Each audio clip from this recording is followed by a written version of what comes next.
Chapter 41 Vice Admiral Ghost Spider, New Book, Please Read. You are listening at novelfull.audio. Armed and dangerous, Qasim Finney's expression shifted when he registered the raw power Naylu was throwing around. The intel we had pegged Black Spear Naylu as potentially having observation and knowledge hockey, but there was no mention of armament hockey. This is a pirate who's just hitting the scene, already taken on a Shichibukai, hammered elite Navy HQ generals, and now he's rocking two kinds of hockey. More importantly, was he packing that armament hockey the whole time, or did he unlock it after going toe-to-toe with Bastille and his crew? Either way, the guy's a straight-up monster. Qasim Finney's gaze hardened. Naylu, on the other hand, was cool as a cucumber. A simple clash was all he needed to make up his mind. This guy isn't even in my league.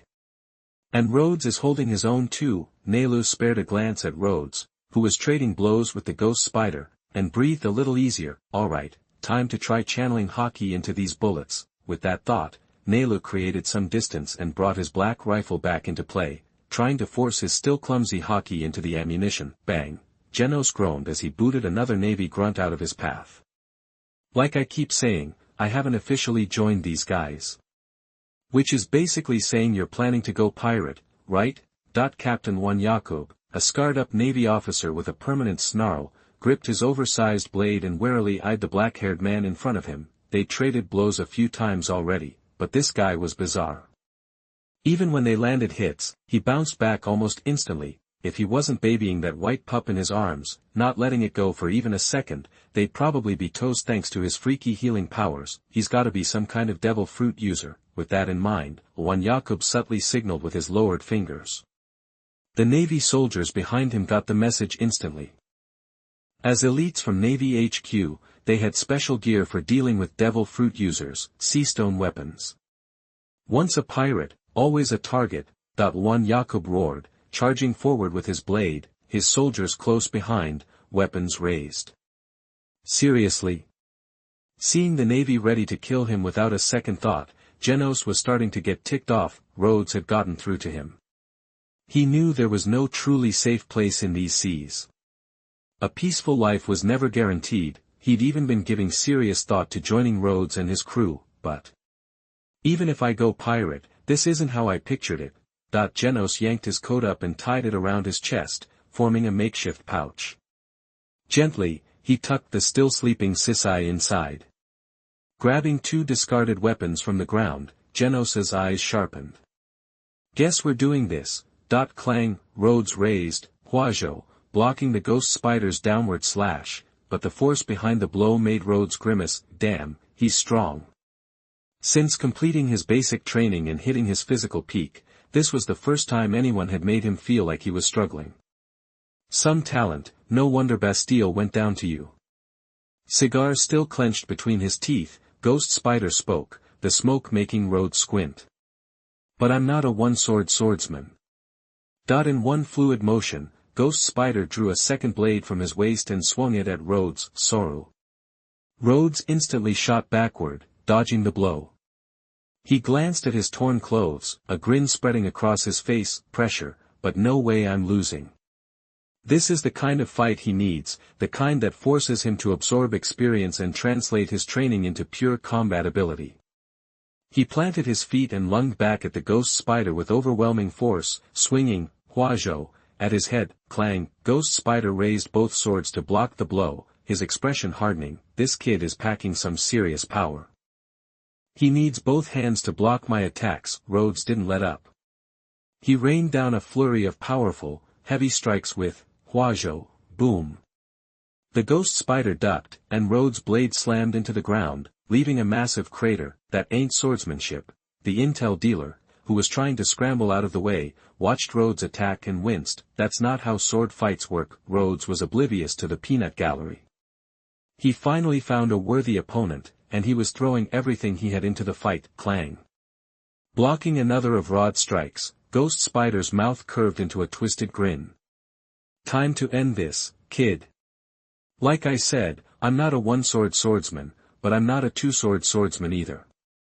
As he spoke, Ghost Spider's black hair writhed like living tentacles, pulling more long swords from his back.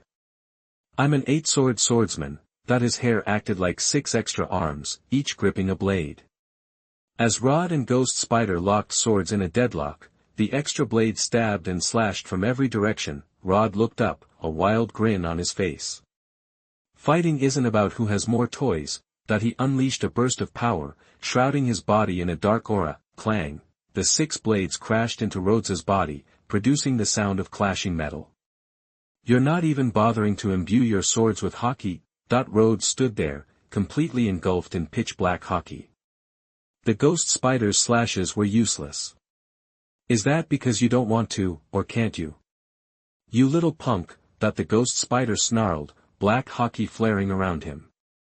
It's impressive that you've mastered hockey at all in the 4 Cs, but if you think you can take me on just because you have hockey, you're dead wrong.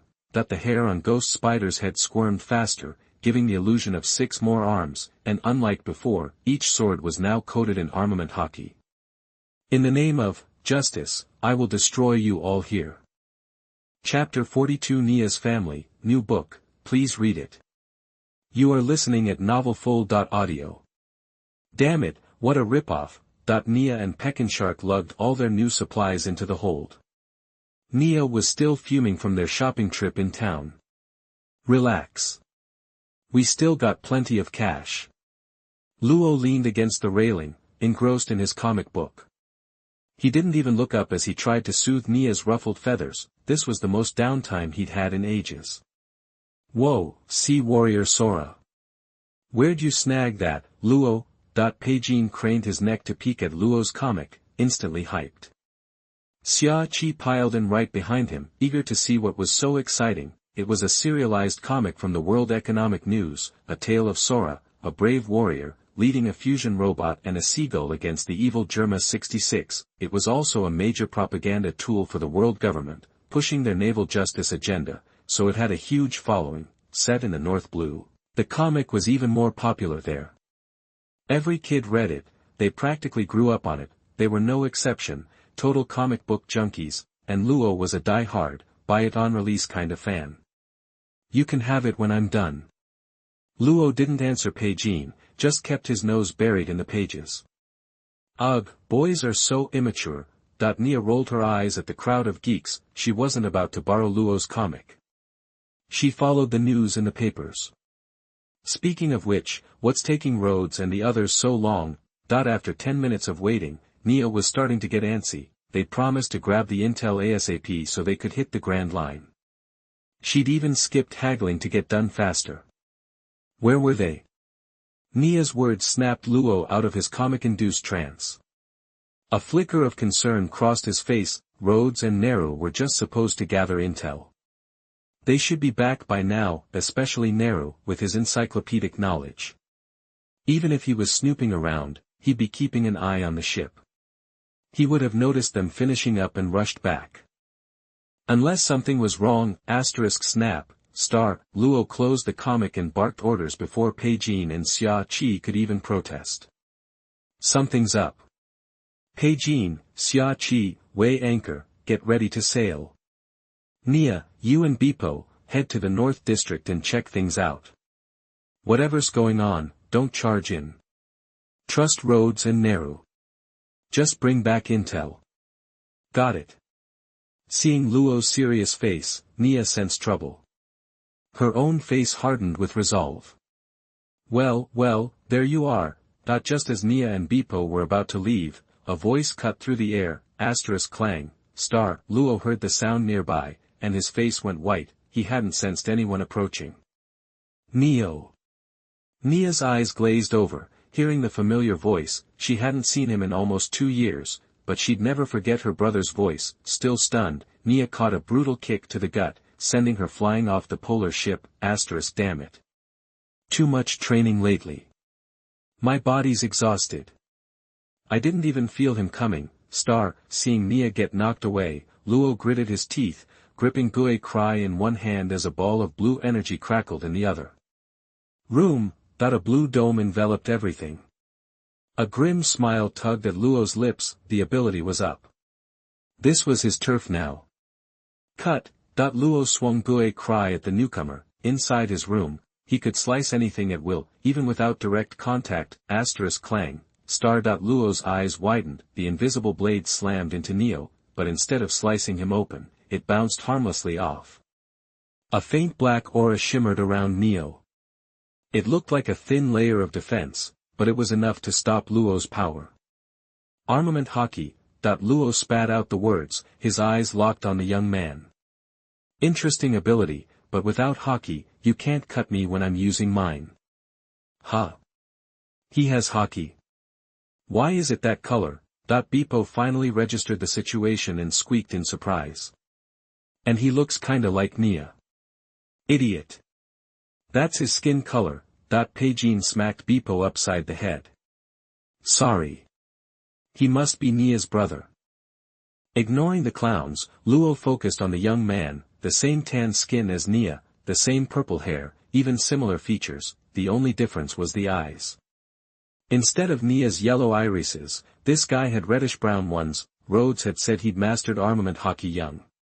The guy was a flat-out prodigy. Wait, it wasn't just armament Haki. The scene replayed in Luo's mind, when Neo used Haki to block his attack, he didn't cover his whole body, just the exact spot Luo was aiming for, he must have observation Haki too, As Luo reeled from this revelation, Neo moved again, lunging towards Nia, so fast, Luo saw a blur. Then Neo was right in front of Nia, foot raised to strike. Luo activated his ability again. If his power couldn't affect Neo's Haki, he just moved Nia out of the way, bang, a figure suddenly appeared, kicking Luo's arm and interrupting his ability. I am Ernest Gula, you must be Nia's companion. I'm truly sorry our children caused trouble. But for your own good, let me give you a friendly heads up. A middle-aged man with purple hair and tan skin, wearing a crisp black suit, stood between them. He'd been the one who stopped Luo. The Navy headquarters Vice Admiral is on this island. You made quite the splash when you debuted, which is commendable, but as you are now, being a lieutenant is an insurmountable hurdle. Gula didn't attack, just stared at Luo with calm eyes. Run away. I can pretend I didn't see you. Luo chuckled, looking at the man and switching gears. Your family has some strong genes. However, only the captain can decide our course. Is that so? Gula tugged at his collar, loosening his tie. Well, I'm your elder, let me teach you a lesson. The most important thing in life is knowing your place, shave, he vanished, reappearing in front of Luo, finger stabbing out. Finger pistol, Madara, the rapid-fire strikes turned into blurs, covering Luo's body. The blue dome of light appeared again. Luo instantly teleported behind Gula, ghost cry thrusting forward, shave, as if he had eyes in the back of his head. Gula kicked off the ground and reappeared in the distance. Then, with a vicious kick, he sent a massive arc of energy flying. Rankyaku. Chapter 43 Sister and Brother, New Book, please read it. You are listening at novelfull.audio. This is rough. Luo, bone-tired, battled Gula. His opponent was a seasoned fighter with serious skills. Not only that, he seemed to have mastered observation and armament Haki, always dodging Luo's attacks. Meanwhile, Nia snapped out of her emotional reunion. Her yellow, slit-like pupils narrowed, watching Neo intently. You haven't been slacking off these last few years, have you? Neo vanished from Nia's sight, reappearing instantly behind her, a kick slamming into her shoulder, barely dodging. Nia tumbled awkwardly across the ground. My strength hasn't improved at all. Neo didn't pursue her. He waited for Nia to stand and said softly, judging by your course, you're heading to the Grand Line. At your current level, you won't last a day out there. Besides, you've picked a fight with Doflamingo. What were you thinking?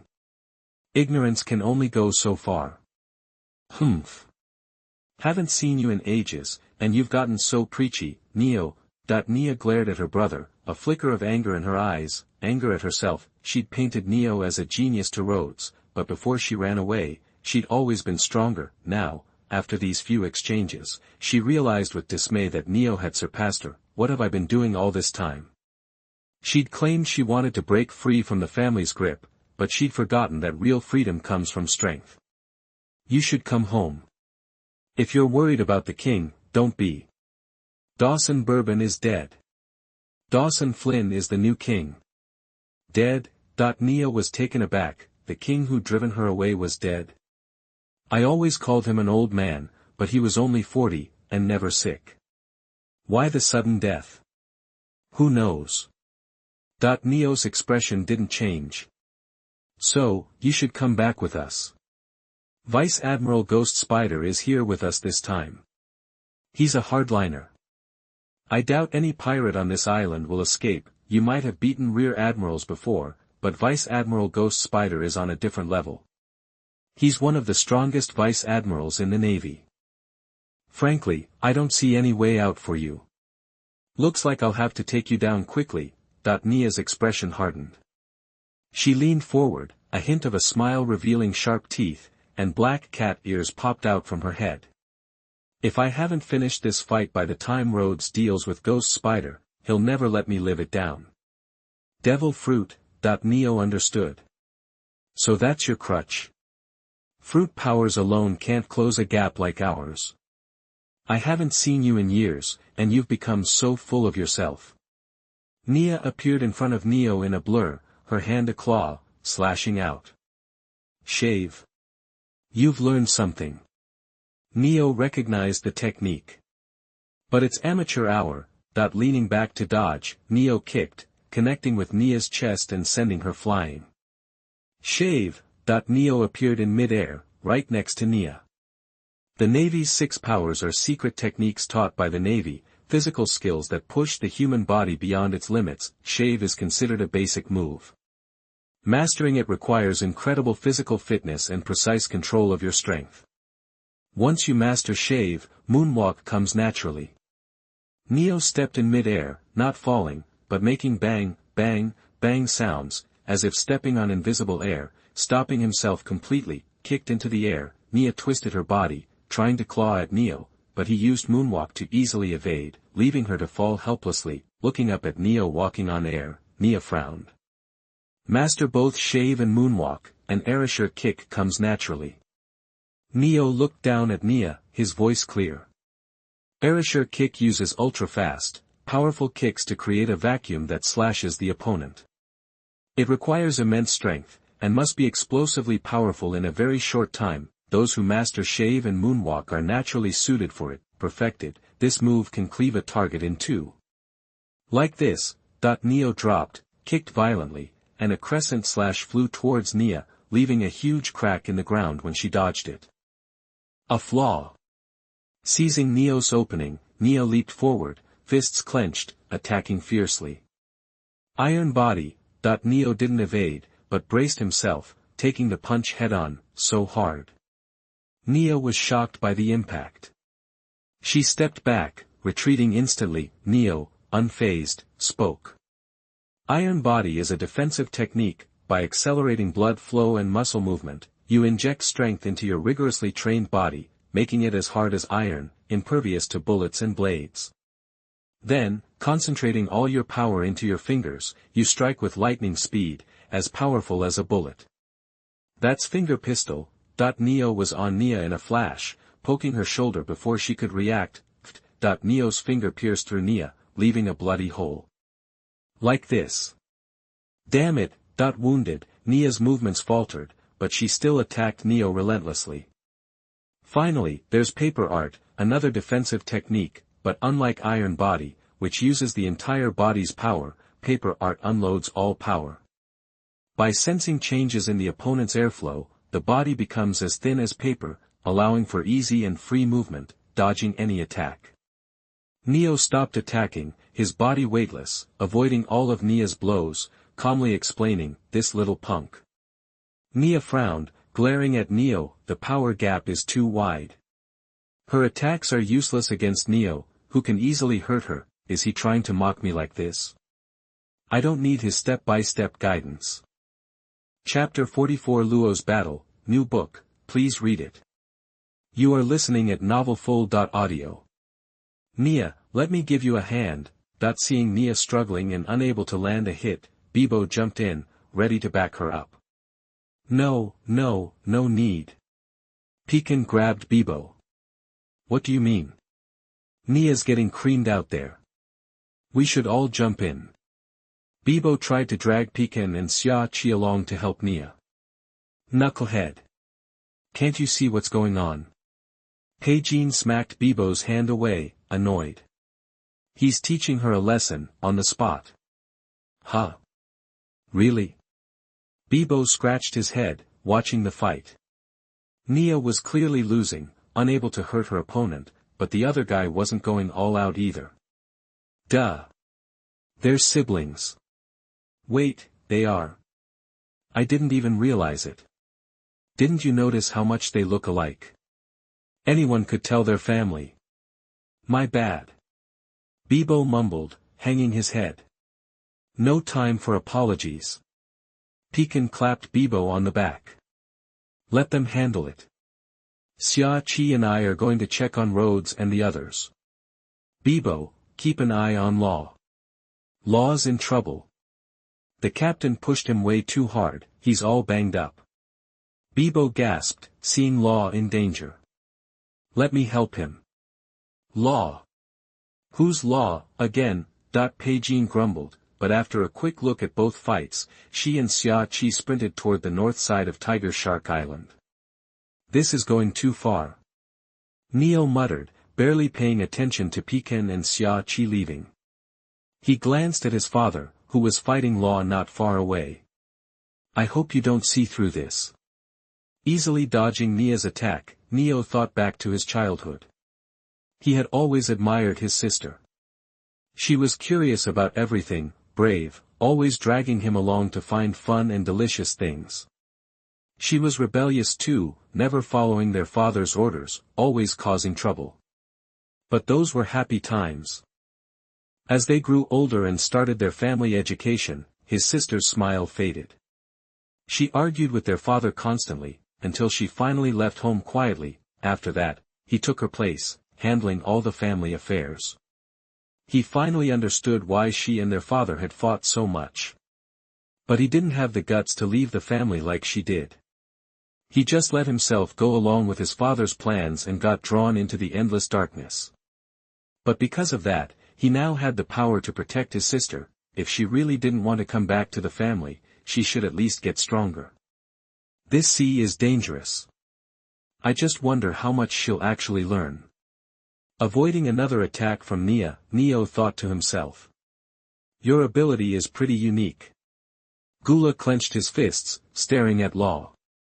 Surgeon of Death, Trafalgar Law, user of the Op fruit. As the former head of military intelligence for the Dawson Kingdom, he had information about the Rhodes pirates. The Op fruit had caused a huge stir in the North Sea, involving a lot of big players. But after fighting him and watching him, he was sure this kid hadn't mastered hockey yet. Then there's nothing to be afraid of. No matter how special his ability is, without hockey, it's useless. Looks like you've turned down my offer, little pirate. But the outcome won't change. Nia is coming home with me. And you're not going to be sailing anymore. If you're lucky, you'll regret your choices in Impel Down. Sounds like you've got a real problem with pirates. Law replied, using the opportunity to catch his breath, trying to use his ability a few more times. He wouldn't be able to keep up this level of training much longer. If something unexpected happened, he wouldn't be ready to fight. It's not a problem, it's a fact. Gula didn't seem to be in a rush. He figured once Vice Admiral Ghost Spider took care of the rest of the Rhodes pirates on the island, these guys would be nothing to worry about. It would be even better if Ghost Spider could just show up without a fight. This kid's just relying on his ability, and he couldn't take him down quickly. Pirates are just the scum of the sea.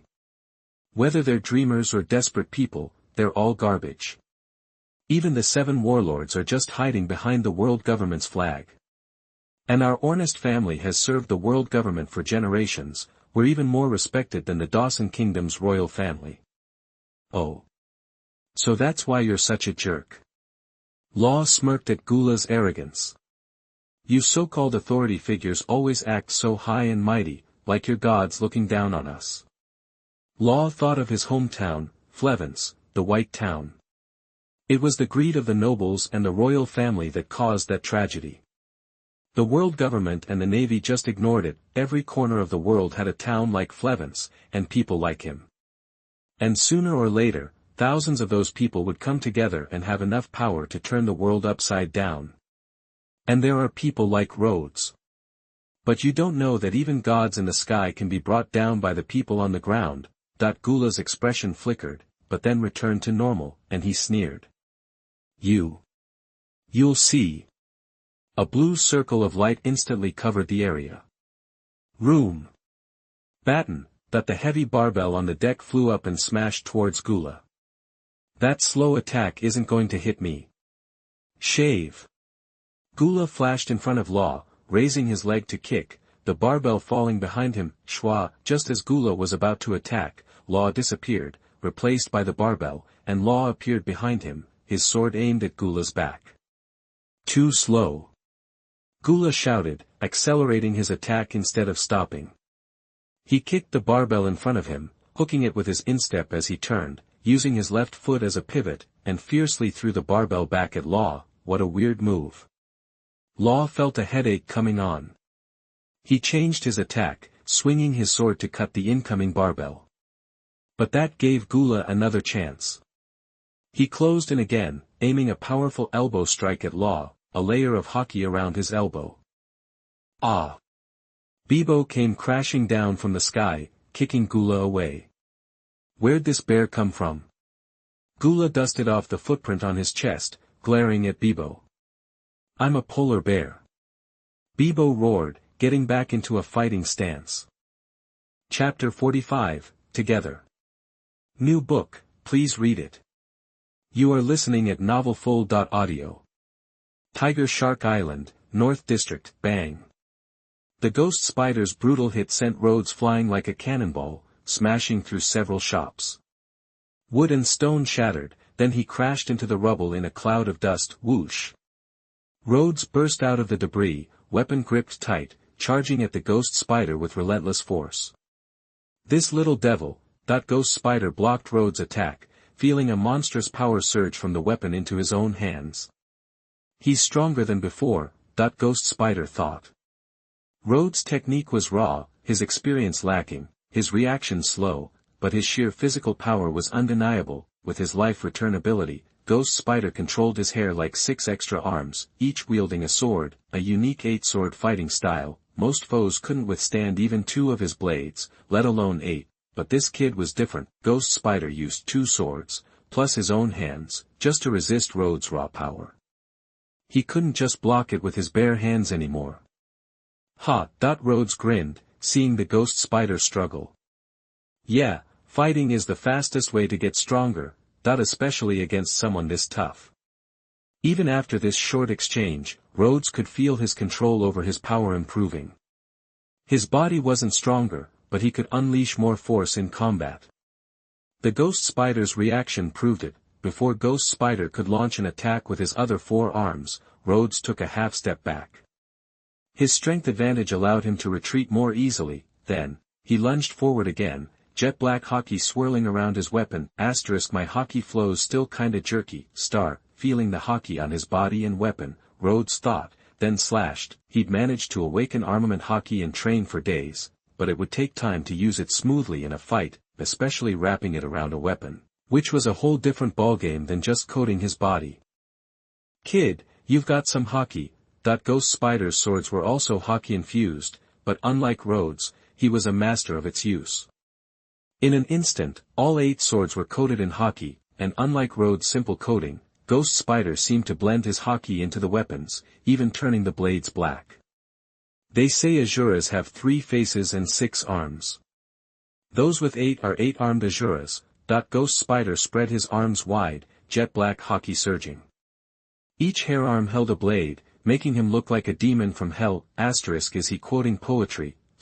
Even at a time like this, Rhodes couldn't help but think. 8-sword style secret art, Shura ghost slaying. With a shout, Ghost Spider's hands, combined with the life return controlled arms, danced 8 blades like a hellish, 8-armed Azura, attacking Rhodes. This is different. Seeing Ghost Spider close, Rhodes' danger sense flared. The Ghost Spider had always shown this 8-sword style form, but this attack was unlike anything he'd seen so far, not just the hockey-coated weapons, but also the hair, which was controlled more precisely than before. Not only was it coated with a good amount of hockey, but it was more freely controlled than before. Perfect. A flicker of ruthlessness flashed in Rhodes' eyes. He gripped his weapon tighter, and more hockey surged from his body. One sword style, cut, that he wasn't a poet, and he had no fancy moves. Rhodes just poured all his strength into the attack. Boom. The two attacks collided, unleashing a shockwave. Snap. As if unable to withstand the force, Ghost Spider's life return controlled hair snapped, the swords falling. Something's wrong. Seeing this, Rhodes felt a sense of foreboding. Just as the Ghost Spider's hair broke, more hair surged up, wrapping around Rhodes' weapon. You lose. Ghost Spider looked up, a cruel grin on his face. With his wild expression, he looked like a demon crawling out of hell. I can't pull it, and I can't cut it. Rhodes' expression changed as he felt the power on his weapon. With the Ghost Spider's fully activated life return hair, it possessed frightening strength. He'd also wrapped the hair in hockey, binding Rhodes' weapon tightly. With Rhodes' weapon wrapped with hockey, it was impossible to cut off his hair. Even with equal hockey, it's all about the user. Ghost Spider pushed down hard with both hands, the blade of his sword pressing against the top of Rhodes' weapon. He simultaneously exploded the hair, violently pulling Rhodes' weapon upwards. Whoosh. The weapon was ripped from his grip, spinning through the air. It's over. Ghost Spider gripped his sword tight and brought it down on Rhodes. A swordsman without a sword is like a toothless tiger. Bang! Two dark fists slammed into the Ghost Spider's weapon with terrifying force. Rhodes grinned. Didn't the Navy get their intel straight? I'm not just a swordsman. As Rhodes' fist hit the Ghost Spider's weapon, even more hockey surged from his body. Dark hockey crashed into the Ghost Spider like a tidal wave. Boom. The monstrous power sent the Ghost Spider flying. Rhodes cracked his neck, the hockey on his arms vanishing. The fight's just getting started. Looking down at his arm, Rhodes frowned. The Ghost Spider was knocked away, but he wasn't unscathed. When his fist struck the weapon, Rhodes felt an invisible force stabbing into his hand, a power that didn't strike on the outside, but a deeper, more internal attack. Hockey. Or internal destruction. He really is a veteran, strong indeed. Seeing the Ghost Spider rise, almost unharmed, Rhodes felt a powerful surge of fighting spirit. Round 2. Chapter 46. The Flow and Release of Domineering Power. New book, please read it. You are listening at novelfull.audio. Got it. So, brawling's your strong suit compared to swords, huh? Ghost Spider eyed the red-haired kid, a flicker of concern finally appearing in his gaze. This little pirate was proving to be a lot tougher than he'd anticipated. That last punch packed a serious wallop. Actually, after Bastille and his crew were taken down by Rhodes, they sent all the intel they had on him to Navy HQ. Especially about Rhodes. After all, he'd made the same mistake when he fought Rhodes, thinking he was just a swordsman and disarming him would cripple him. Turns out, Rhodes was even more dangerous without a blade. Still, Ghost Spider was only responding to the Ernest family's request to bring Rhodes and his crew in. Besides, he hadn't exactly been sweating any of the pirates running around in the North Sea. Swords, fists, they're just tools, really. Ghost Spider gripped his blades, advancing on Rhodes. As he closed the distance, his presence grew more intense. What really decides the fight is hockey. And mine's way stronger than yours. With that, he swung his long swords down, instantly coating them in a swirling, pitch-black hockey. Let the hockey flow. Rhodes' mind raced as he watched Ghost Spider's attack coming. No doubt about it, Ghost Spider had mastered flowing hockey. And judging by the amount he was throwing around, Rhodes was outmatched by this seasoned veteran. So, if he wanted to win, he'd have to figure out how to use flowing hockey himself. Surging hockey enveloped Rhodes' fist as he met Ghost Spider's blades head-on. Boom.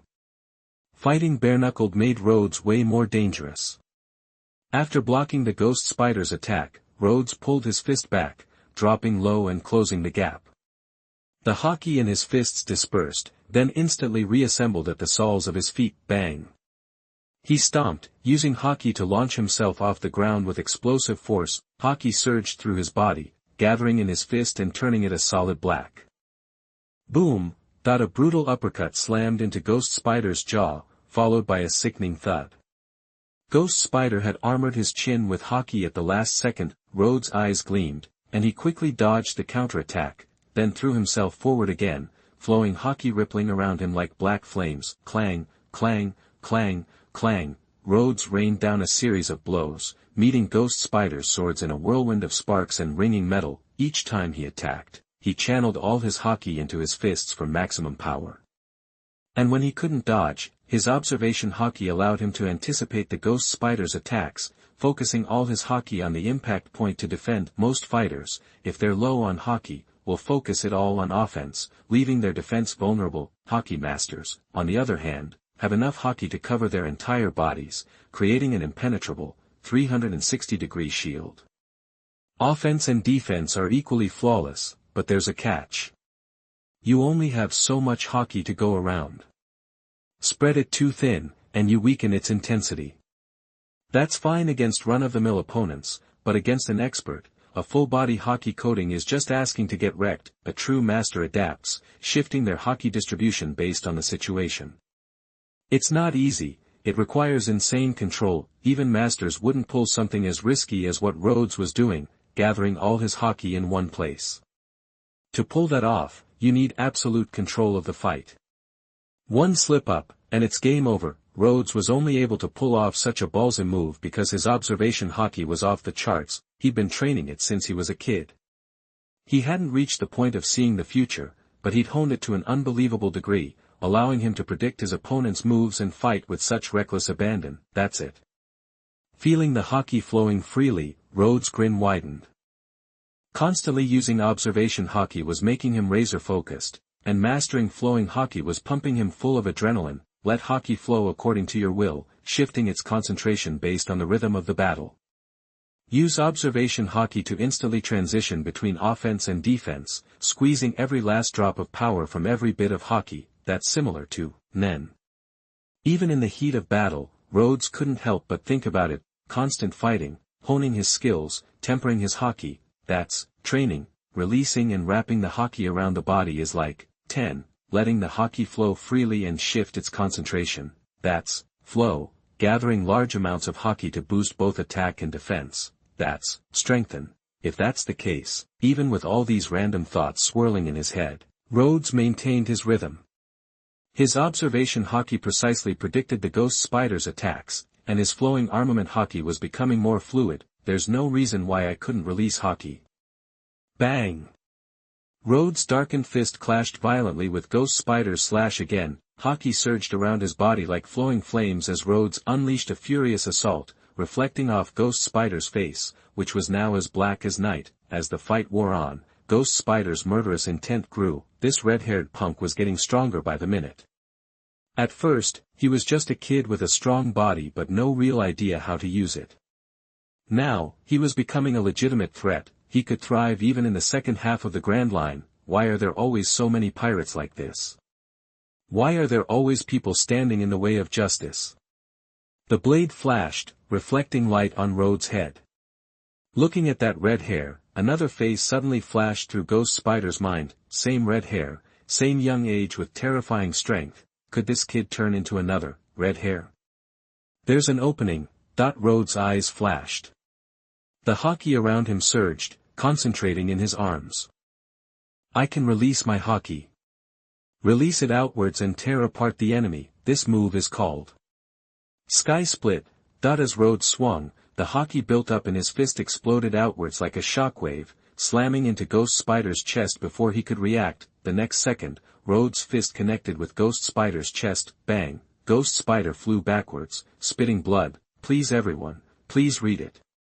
Now the recommended resources for the new book period are all determined by reading it. I really need your support. Chapter 47 Gray is alone, weak and helpless. New book, please read it. You are listening at novelfull.audio. Rhodes got blasted back by Ghost Spider. His body blurred into an afterimage, smashing through a bunch of buildings. He picked up on using hockey that fast. That thought flashed through Ghost Spider's mind, twisting his face as a sharp pain shot through his chest. There was even some internal damage going on. This guy. Ghost Spider pushed himself up, swinging his sword, the force of it kicking up a wave of dust. If you keep growing like this, you'll be a real menace. In the name of justice, I'm taking you down right here. Ghost Spider glared at Rhodes, his eyes burning with deadly intent. He'd mastered such advanced hockey techniques so young, and he already had incredible strength. Given time, he'd definitely become a major headache for the Navy. What really freaked Ghost Spider out was Rhodes' insane ability to learn. After just 2 fights, he'd picked up armament hockey and was already figuring out the advanced stuff mid-battle. A talent like that was chilling. Talk is cheap, Navy. Rhodes clenched his fists. Ghost Spider's threats didn't faze him, they just pumped him up more. He'd managed to pull off that outward hockey blast in that last attack. Now he needed a real fight, a brutal one, to lock in the technique. Before Ghost Spider could even twitch, Rhodes planted his foot and shot forward. As he charged, that black flame-like hockey surged through him again, wrapping him in a dark aura. You're not the only one who knows how to throw around hockey, kid. Dark hockey exploded from Ghost Spider, making his black hair stand on end. But instead of grabbing his sword, he let the hockey flow over his body. Return of life, Oniwu. Ghost Spider's muscles bulged, squeezing out every last drop of power. Add to that the controlled hair from Return of Life, and he was packing a double punch as he swung his sword and lunged at Rhodes. Boom!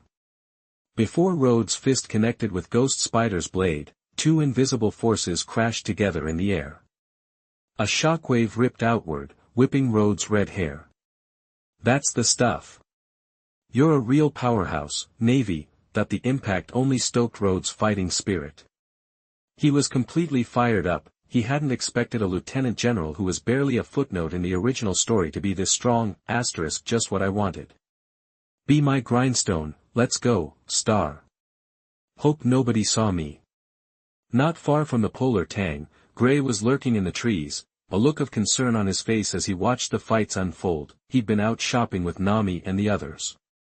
Thinking the ship hadn't left yet, he'd taken a stroll near the shore. After days at sea, staring at nothing but water, he was sick of it. It was rare to set foot on land, but with the Navy on their tail, he hadn't had a chance to explore, so he had taken a walk in the woods. Then he'd heard the commotion and rushed over to find this mess. Figures I'd get caught by the Navy. This is why being a pirate sucks. Getting chased across the ocean, no rest, no time for research. Gray scratched his head, making his already messy hair even worse. Doesn't look like Nami can hold her own. Even someone as weak as Gray could see what was happening on the battlefield. Nami was getting hammered, her attacks missing completely. But for some reason, her opponent wasn't finishing her off, but playing around with her. A cat that likes to play with its prey is getting played with itself. Gray nodded, then turned to Law. I told you not to train like that. Rhodes is just messing around. Law's always half dead. How's he supposed to beat anyone? Watching Law struggle with Beepo's help, Gray couldn't help but sigh. Are we all going to get arrested here, star? Seriously, I'm just a scientist. A scientist? Yeah, whoa. Gray spun around. Navy. A bunch of sailors in white uniforms stood behind Gray, holding their rifles tight. Several pairs of eyes were glued to Gray, an odd glint in them. You are. The Marine in front stepped forward, staring at Gray. Crap, star. I'm busted, star. Gray's heart leaped into his throat, and a few drops of sweat trickled down his face. Nami and Law were too busy to help. Beepo was helping Law. Rhodes and Nami were gone. As for Penguin and Shachi, he'd seen them run off, probably to find Verde. Nobody's coming to save me, star. Am I going to get locked up? Spend the rest of my life in prison? Is it gonna be impelled down? I heard the prisoners in Impel Down are all monsters. They're gonna tear me apart, aren't they? No way. I still have research to do, You're a scientist, right? Seeing Gray standing there frozen, the Marine stepped even closer, his gun practically touching Gray's face. Feeling the cold metal, Gray's face went white. His heart was pounding. Sure, he was a weapons expert who designed guns for Nami that were better than the Navy's standard issue, but having a gun pointed at his face was a whole different ball game. I'm gonna die, Idiot. You're too close. I told you to respect scientists. Another Marine stepped up and smacked the first one on the head, then grabbed Gray's shoulders, looking serious. I'm Captain Gilbert Garland of the Navy headquarters. My apologies for my subordinate's rudeness. Gray felt like the hands on his shoulders were vices, squeezing him tight, almost lifting him off the ground. This guy's even more psycho, whatever, I'm about to be arrested anyway, so who cares about being polite, Excuse me, are you a scientist? The pain in his shoulders and the weird weightlessness of being half-lifted made Gray's brain kick back into gear. Come to think of it, they've been using honorifics, right? Chapter 48, A Sought-After Scientist, Gray's Bizarre Adventure, new book, please read it. You are listening at novelfull.audio. Alright, I'm Thomas Gray, the genius scientist. An idea sparked in Gray's head. He faked a cough, twice, then brushed off the Navy guy's hand. Back off, pal. My apologies, the naval captain, Gilbert Garland, immediately let go of Gray's shoulder. He didn't seem offended at all. In fact, a glimmer of excitement flashed in his eyes, sloppy clothes, wild hair, dark circles under his eyes, and a totally weird way of talking. Yep, this guy's a scientist. Dr. Gray, with all due respect, why would you come to Tiger Shark Island, of all places? It's practically a lawless haven. Well, I'm not sure why Gray thought, but these Navy guys sure seem to respect scientists, but that's good enough to know. Humph, Gray scoffed. It's because of my research. I need some special materials, and you can only get them here. And it's the Navy's fault. You know this place is a dump, but you don't clean it up. If those materials weren't controlled here, I could buy them anywhere. That's a little above my pay grade. Gilbert Garland scratched his head, playing dumb. However, Vice Admiral Ghost Spider brought us to Tiger Shark Island to clean up the riffraff. From now on, this place will be protected by justice. Vice Admiral Ghost Spider. Gray had heard of him. He was a real hardliner, obsessed with absolute justice. Been a vice admiral for 20 years, Hope Rhodes can handle this Gray thought. A flicker of worry crossed his mind, but he kept his face neutral. He just nodded calmly. Ghost Spider, huh? I've heard of him. Hope you're right. So, what's this all about? Even the Navy can't just go around arresting people. Misunderstanding. We're not trying to arrest you. Gilbert Garland waved his hands, then hesitated, unsure how to proceed. Scientists can be tricky, actually. Although they came to Tiger Shark Island with Vice Admiral Ghost Spider this time, they were not directly subordinate to Vice Admiral Ghost Spider, but a special team under Vice Admiral Stolberg. Previously, they followed Lieutenant General Stolberg on a mission to the North Sea. Because there were still some follow-up matters to be dealt with, they stayed in the North Sea temporarily. It happened that Lieutenant General Ghost Spider was going back to the Navy headquarters this time, so they took the Lieutenant General Ghost Spider. Warships returned together, and the Lieutenant General Stolberg they followed has always been the direct descendant of General Kizaru. As Lieutenant General Stolberg's subordinates, they naturally belonged to the name of General Kizaru. A few months back, they'd received orders from on high: treat civilian scientists with respect if you meet them on assignment, and try to recruit them. The rumor was that Dr. Vegapunk himself, the genius scientist supposedly 500 years ahead of everyone else, had requested it. After all, the Naval Science Force commanded by Admiral Kizaru is the special force directly responsible for it. Don't know how good this guy is, Gilbert Gallen thought, but worth a shot, that the last guy who snagged a scientist got promoted and transferred to the Science Corps. Everyone knows the Science Corps is the sweet gig, light workload, tons of vacation, and great pay. We want to invite you to join the Navy. After a pause, Gilbert Garland blurted it out. Join the Navy? Gray yelled, nearly cracking his voice. I know you might think joining the Navy is restrictive, but there are a lot of perks. Clearly, Gray's reaction wasn't what he expected. Gilbert Garland scrambled to recover, trying to sell him on the idea. The Navy's backed by the world government.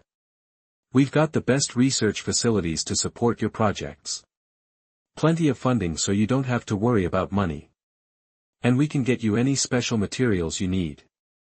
With each point, Gray's eyes seemed to light up, as if he was seeing the beautiful future Garland described.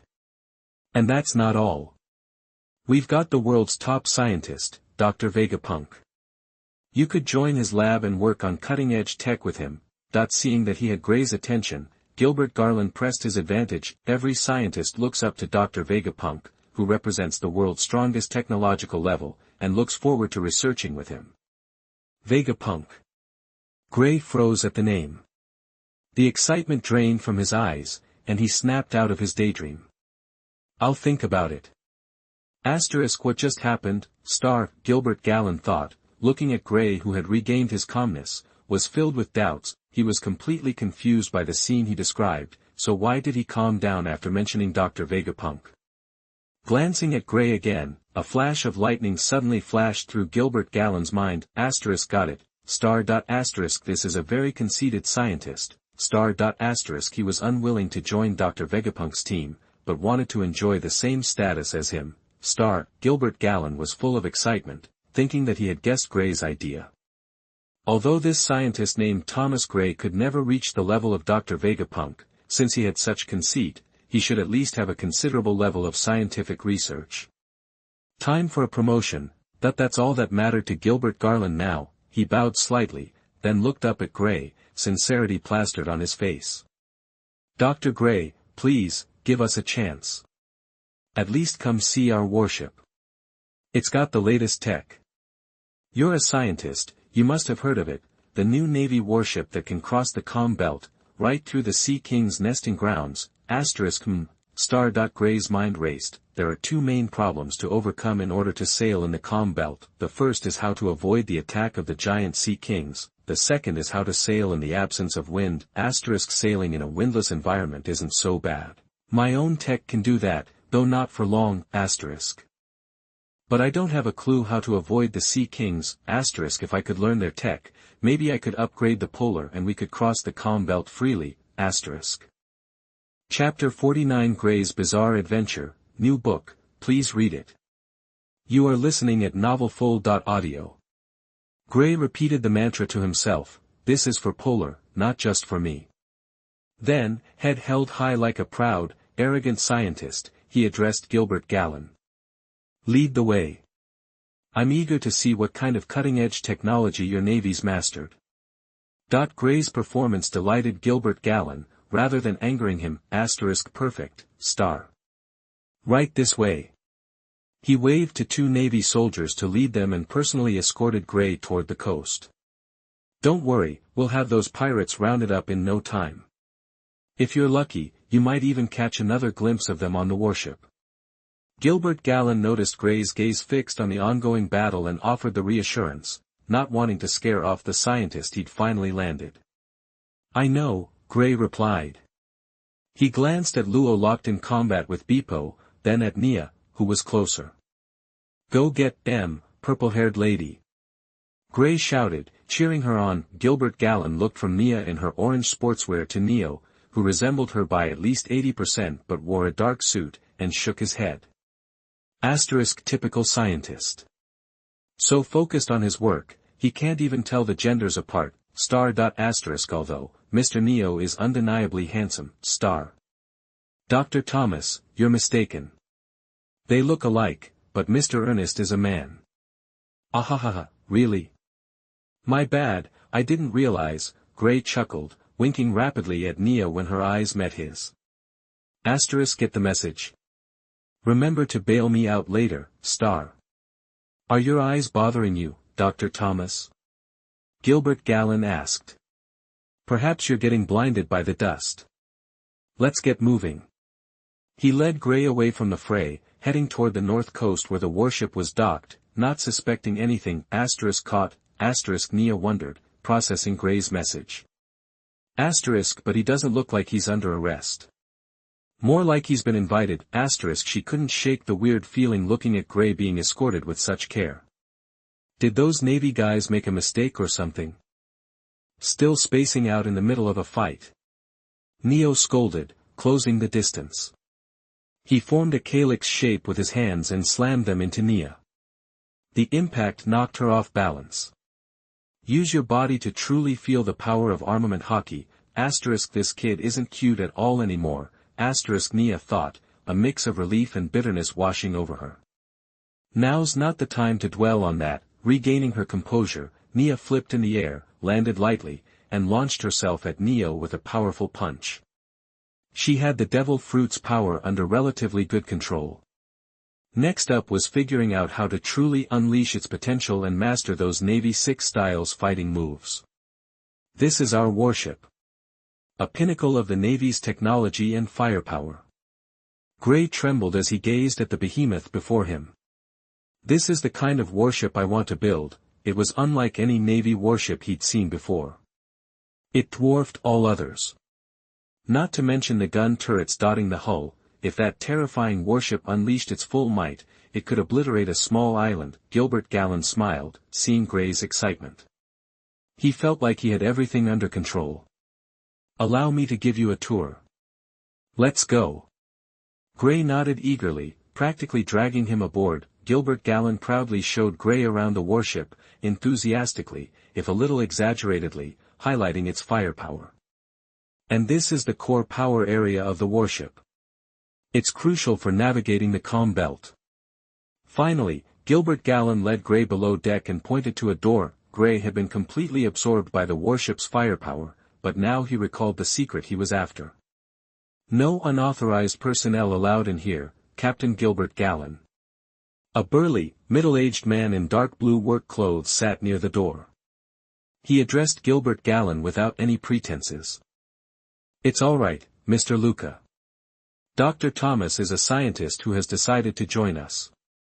Gilbert Gallen watched Gray closely as he said this. When Gray didn't object but nodded slightly, he beamed. Yes. Promotion, here I come, star. Scientist? Luca eyed Gray skeptically. Messy hair, sloppy clothes, dark circles. He certainly looks the part. Still, he wanted confirmation. He grabbed 2 sheets of paper from the pile beneath him and handed them to Gray. Then tell me what's depicted in this drawing. Huh? Gray frowned slightly as he took the drawing. Dr. Thomas, Mr. Luca isn't trying to give you a hard time, Gilbert Gallen said quickly, worried that Gray might get the wrong impression and jeopardize his promotion. Mr. Luca is our ship's mechanical repair expert.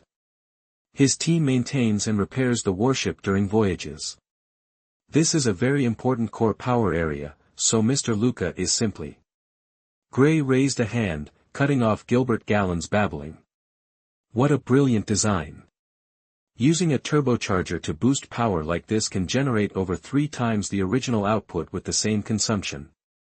It makes perfect sense. Otherwise, you could never propel a warship this huge through the seas. You understand it? Luca's expression changed. He stood up, dropping his casual tone. Anything else? Unfazed by the sudden shift in attitude, Gray held out his hand.